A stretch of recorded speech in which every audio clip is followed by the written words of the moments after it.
So have you done shows with a sign language interpreter? Oh, sure. Yeah. So for people that don't know, this is a thing that happens in stand-up. And the first time it's usually quite a surprise where you'll be at a club or you're at a theater and they go, oh, there's a hearing impaired person in the audience. And you're like, okay.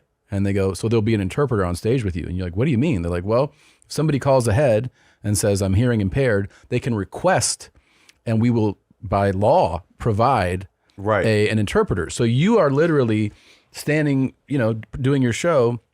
And then depending on the size of the stage, maybe 10, 20 feet away or whatever, there's an interpreter throughout your act. Right. But you'd be one of probably the only, if not the only comedian who actually speaks sign language. Do you interact then differently with them? I do a thing sometimes. They kind of hate it. I mean, every comedian kind of does the same thing where they play with.